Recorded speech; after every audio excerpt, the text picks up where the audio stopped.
far too often, recovery gets focused directly in one area of our life, and it very quickly becomes imbalanced. And this is probably one of the greatest mistakes that people make when they're trying to create a new lifestyle away from substances. And we're going to talk more about how we create balance and how we observe it coming up. So when we're talking about a balanced lifestyle in general, there's something that we use in a professional sense, and it's the medical model of health. And it is, best shown in a Venn diagram, so a bunch of circles overlapping. And that Venn diagram consists of a biological, psychological, and social. And the understanding of this is that in order to have quality of life and positive health, there needs to be all of these three intricate things work together. So the center of that diagram where they all interact is going to be where quality of life is and good health. And very often, I've used this example to demonstrate how addiction works and the model of addiction. And it can be designed and drawn in the exact same way. So for a substance use disorder, an addiction to take place, it also impacts the biological, the psychological, and the social. One of the things that's missing from this diagram, however, that tends to be overlooked from the medical models, there's also a spiritual component. And we'll talk more about that. But we can see that the addiction itself is either perceivably helping us in each of these areas, helping my body, helping me feel better, helping my social, helping my physical, my psychological, maybe giving me a sense of direction or hope. And at some point it was beneficial to all of these areas. However, over time, it becomes a hindrance on all of these areas and all of the impacts and the way that they interconnect with our life. So you can see at the hub of that Venn diagram is not health anymore. It is active addiction, which can be seriously problematic. One of my favorite people that work in the addiction field, named Laird Brush, he says, there's only one thing that has to change. And when it comes to addiction recovery, there's only one thing that has to change, and that's everything. And that seems, can seem overwhelming to some people. Really, he's not wrong when we look at it from this perspective, because it's either if my life is being impacted in this holistic way, that must also mean that I've got to make changes and grow and evolve in a holistic way as well. So we're going to take this and look at it in a little bit different of a light and break it down a bit more into these different categories to make it a little bit more consumable, but also recognize how impactful addiction really is on our life. And then when we look at it, how we can have more control over it by making it bite-sized or tangible. So over the many years of working in this field, there tends to be one very true observation, and this is one that I live by and is a guiding principle in my work that I do every day, and that is people with addictions tend to be emotional people that don't like their own emotions. And when I say that to a lot of people, the original response is, oh, yeah, that's me, right? They get that sensation of that feeling of not feeling connected or trying to avoid emotional states and not feeling comfortable. So this is where we take that previous model, the medical model, and we adapt it a little bit to be more in line with the addiction recovery process. So when we look at it from more of a coping strategy than a biological concern, then we can make an adaptation to this Venn diagram. So what we do is we take this Venn diagram and we have the biological, we have the psychological, we have the social, and then we have the spiritual, which is, kind of all encompassing, which I said already, we'll talk about each one of those individually. But in the recovery model, we want to change this a little bit. And here's why. We're going to take the psychological and we break it into two separate pieces. And what we're going to do is we take the emotional out of the equation and we put that in the center of our Venn diagram. So now the center is emotions. The psychological turns into cognitive.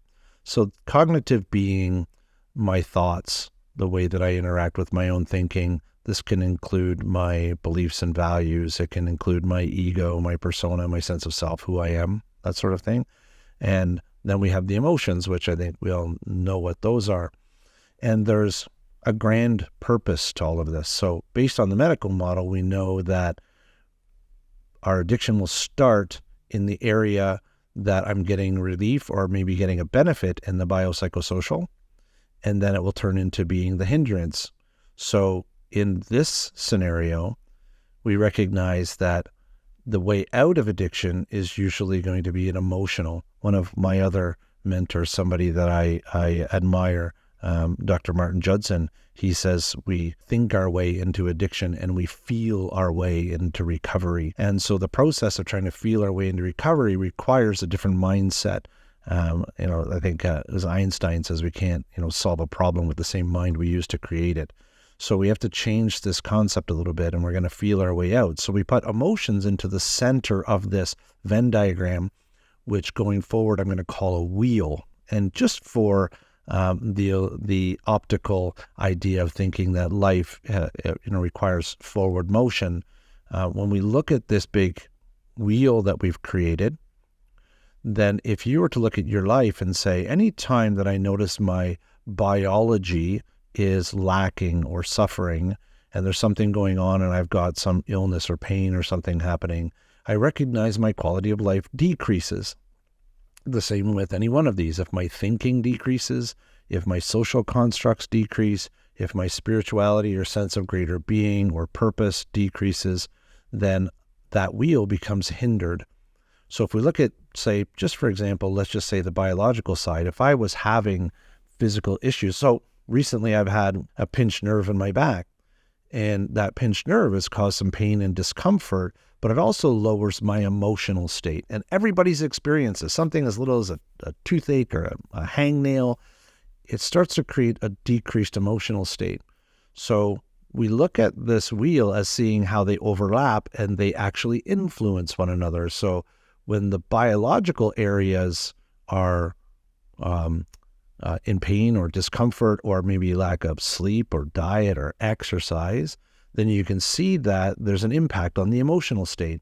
So if we look at the rest of this wheel, we will also see that this goes both ways with each one of these categories.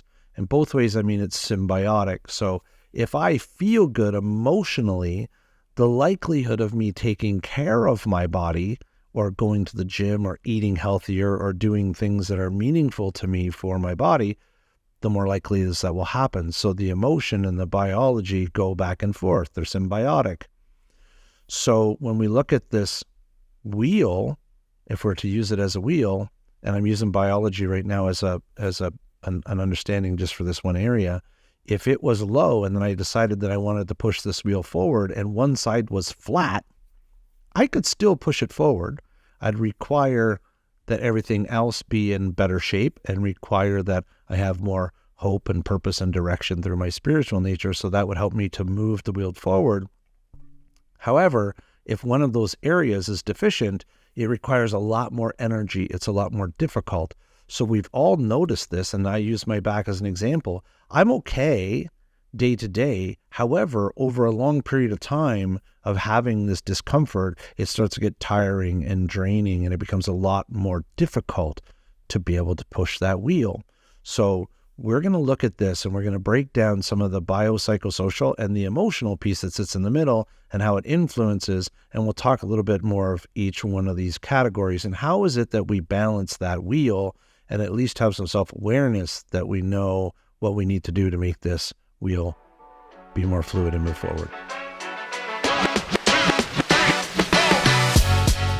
So right out of the gates, we had talked about how the medical model neglected to look at the spiritual side of things.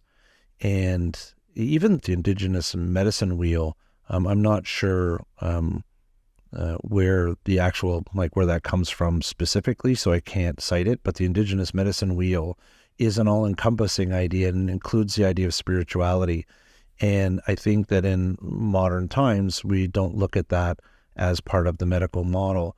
However, when we see people stepping into the 12-step world or participating in a spiritual recovery, they have a different understanding and a sense of peace that comes from finding that spirituality. For our example, when we're looking at spirituality, we're talking more about the embracing of the unknown. We're talking about knowing that there is so much more to things than I could understand or ever understand. And it's not my job to manage it or negotiate it, but I can have a sense of faith or hope that things are going to work out in the direction that I want or think that things will go. If I'm always in a space of trying to control things or feeling like I'm responsible for all the things on the planet and all the things in the universe as a human being, that is counterintuitive, and that sends me in a backwards direction. That can feel defeating. It can feel despairing. It can make us feel like there's no sense of hope or direction. When somebody's in addiction, that's kind of how it goes. So the only time they get a sense of hope or purposeness or moving forward is when they're on their drug or they're drinking or whatever it may be. Then they get a sense of hope, or maybe there's a tomorrow, maybe there's whatever. Then when they come off the drug, that lack of sense of purpose or direction or forward well-being starts to dissipate, and we start losing that sense of hope and spirituality. So this is probably one of the more difficult conversations that will happen with people that struggle with this to try and get their head around it. And in the 12-step world, it's a major piece of it. The idea of hope and spirituality and a higher power creates all of these things that help people to move forward and to let go of some shame and guilt. So if you are not one of the people that find it through religion, then it's really important that you find other ways to do it. And some people will do it through nature. They'll go for a walk in the woods and just connect with the creator, or connect with, I'm one that just loves being in water. If I go get in water, all of a sudden I just connect with the earth in a different way, and I can just check out and be a part of something bigger that's outside of me. Some nature in a really big sense. So we'll look at a really big tree, right? There's one here in London. It's like 600 years old. And I look at that tree and I'm like, wow, I'm a smaller piece of something much bigger, and I can't even imagine what's going on here. And it gives me a sense of spirituality that this tree was here 600 years ago. It's probably going to be here in 600 more years, and I'll be okay. So spirituality in different ways. So encouraged to look into it and making sure that's part of your recovery to help you create forward motion and keeping a balance in your life. Biological needs are probably the most abundant, and they're the things that are drawn the most attention to. So we see them everywhere. If it's not an advertisement for a new medication, it's a new exercise routine or a new diet that you can do that will make you feel better and change your life, a new vitamin. The external part of taking care of our biological needs are they're abundant, they're everywhere, almost to the point where there are just so many of them that it's confusing. That you don't know, am I allowed to eat eggs this week, or am I not allowed to eat eggs this week? Like, I don't know.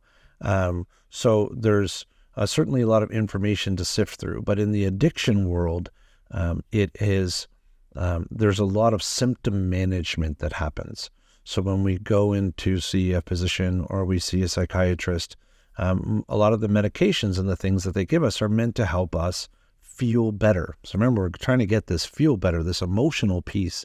However, if I'm just altering my body to feel better, I'm just taking care of the symptoms, but I'm not taking care of the emotional needs that are underlying those symptoms.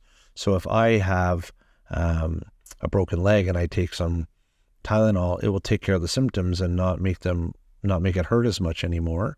But however, if I don't change my life around and I just go and run a marathon with a broken leg, I'm probably going to make it worse because I've only taken care of the symptoms.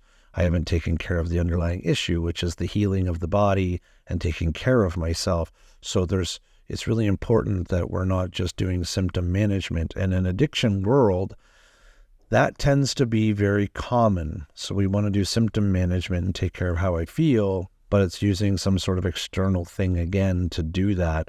And the symbiotic relationship between the biological and the emotional is also saying, can I be okay with how I'm feeling? Can I recognize that those alternative ways for me to take care of healing the underlying body opposed to just taking care of the symptoms for what's making me ill? And that's a lot of barriers that come in addiction recovery is those things could be costly, they could be expensive. Diet and exercise can cost money to eat healthy, and it can cost money to have gym memberships or trainers or all those sort of things. So in this avenue of care for yourself, it's finding the small things that work that you can do incrementally every day to help create balance. So then when we're looking at the emotional side of things, it's saying, if I do a little bit each day, how will it help me in that nexus, the emotional middle, the part where all the things overlap? What can I do for that nexus?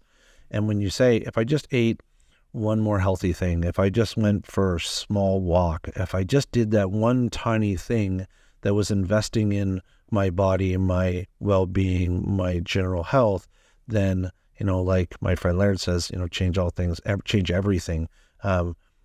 If we end up trying to change everything, it becomes overwhelming.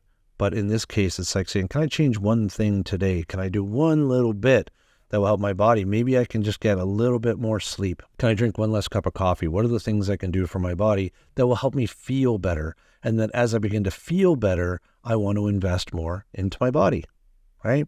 So take a look at it, see what you can do for yourself using the people around you and other things. And if you look at this diagram, you'll see that there's an overlap between each of the other areas. So there's an overlap in biological on cognitive, and there's an overlap on biological and social. So I know that there's things that I can do that will increase those other areas as well. So cognitive, I can do exercises that are good for my mind.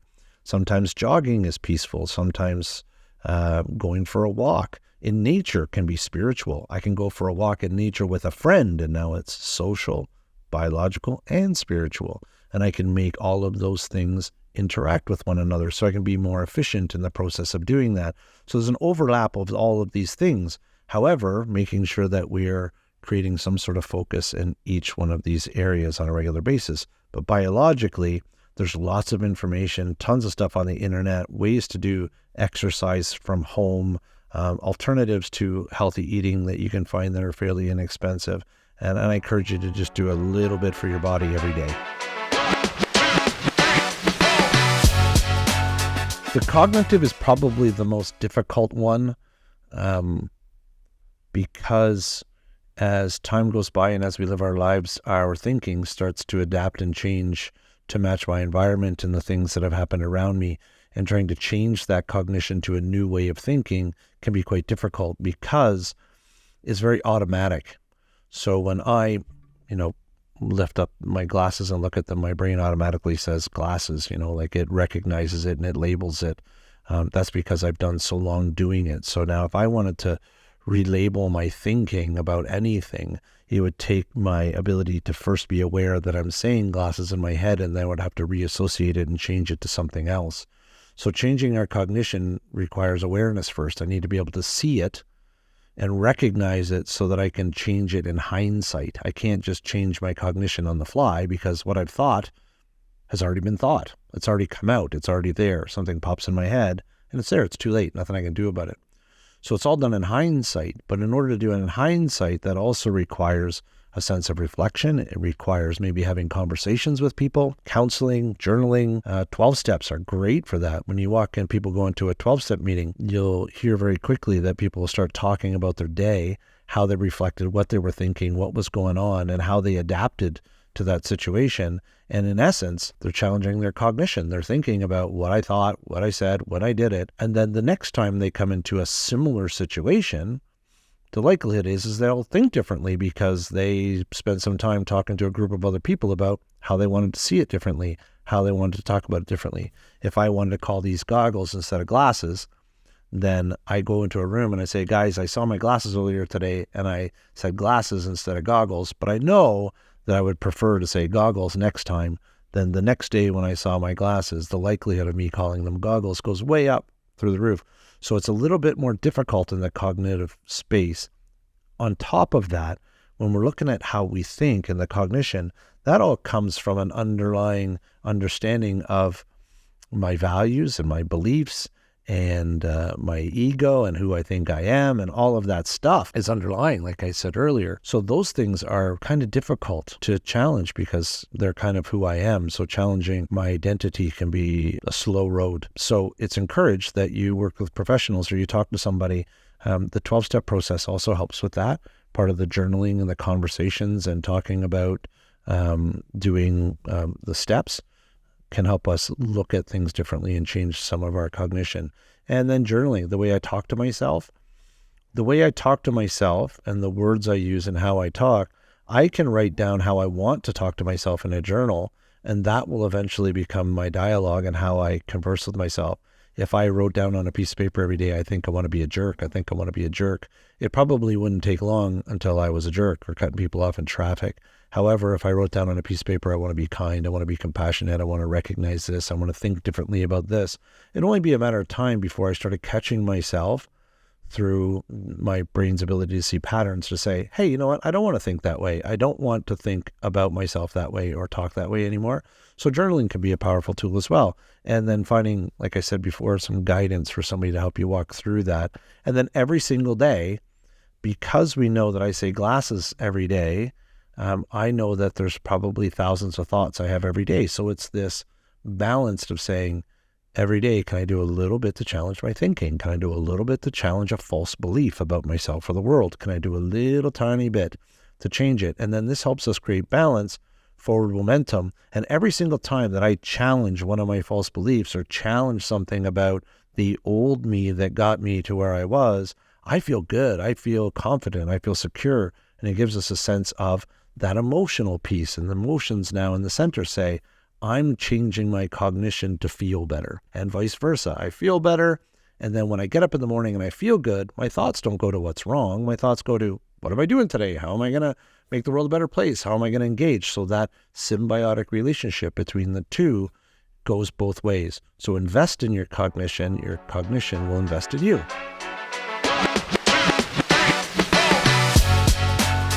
So lastly, the social connection is difficult, to say the least, and not for the reasons most people think. It's difficult because most people that end up getting into a substance use disorder, a major component of it is a sense of belonging. It's a fitting in. There's a gentleman who has a viral video on YouTube, and it's connection is the opposite of addiction. His name is Johan Hari, and it's a viral video because he talks about how when people feel a sense of connection and a sense of belonging, their need for their drug of choice dissipates. And he's not wrong. When people feel a sense of safety and well-being, and they feel connected and loved and accepted, they don't need to go to that drug to create that euphoric sensation of feeling and belonging. However, that can be very short-lived because of this thing that we're talking about, the emotional nexus. It will provide me emotional comfort knowing that I'm connected, but I can't stay connected 24/7. I can't stay in that space all the time. So then when I get a sense of disconnection, if I'm not balanced in the other ways of my life, then all of a sudden the carpet gets pulled out from underneath me. Connection can get pulled away. And then if I don't have a strong balance in my recovery outside of that, then the likelihood is that will become problematic for me. So that sense of connection is a core necessity of belonging, and it gets neglected because we spend a lot of time on the emotional, the cognitive, through psychology. We spend a lot of time on the biology and spirituality, but the social constructs seem to be something that is just a little more like, oh, if you have friends, that's great. If not, okay as well. And if you have connection, that's all right. Doesn't matter. But however, it's part of our core needs is to fit in and belong. And we talked about this on another episode. If I don't feel like I fit in and belong, I feel like I'm in danger. So the social needs are actually way more important than we think they are. So trying to get a sense of belonging and a sense of connection are crucial. Now, when we go to do those things, like I said before, there's an overlap. We can find ways that I can cognitively fit in, or I can find belongings from a biological sense. I can just have an emotional state of feeling like I belong just by going through memories or thinking about things that are important to me, reminiscing and feeling good about things.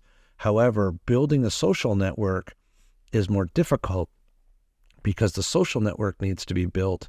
However, most people with a substance use disorder have built their social network around their drug use or their alcohol use, because when we slowly graduate into an addictive state, I slowly change my environment and my social constructs to match my state.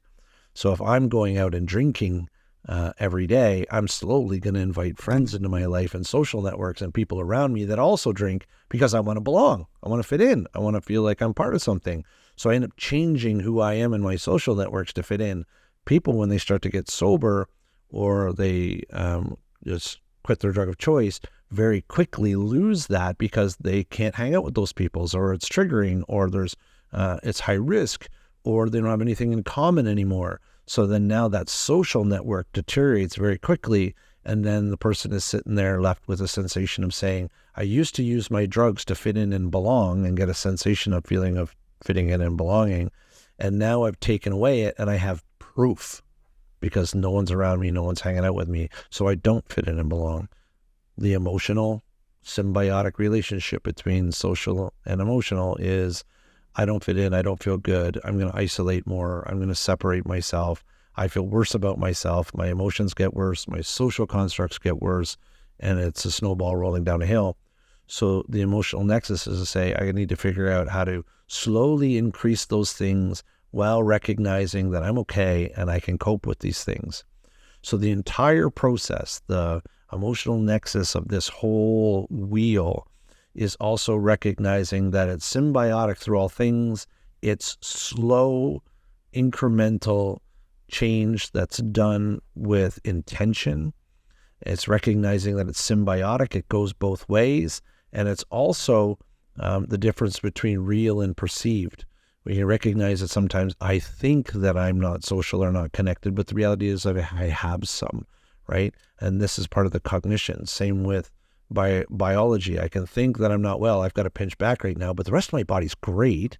And I can say there are things that I can do, and there's are things that are within my control. And then there's a perceived discomfort and agitation, and then there's the real. So when we look at all this stuff, working with and talking to sponsors and counselors and all that stuff can help us decipher where it is I want to put my effort, what's real, what's perceived, and how that I can create more balance. And then through daily action with this idea of this emotional piece in the middle that says, my goal is to have a life that I feel comfortable with and that I feel good about. It's not making sure I have a perfect biological life, or I have a perfect social life, or I have a perfect cognitive life, or a perfect spiritual life. It's saying I'm trying to make sure that I feel good with it, and then I know it ebbs and flows. Sometimes it's going to be balanced, sometimes it's not, but I'm always trying to keep it in check so that on average, I have some emotional stability, and I also know that I'm investing in this big forward-moving wheel that's going to keep me going, because if I get a bunch of flat spots, or I don't have forward motion, that's where we're going to end up in trouble and relapse can happen.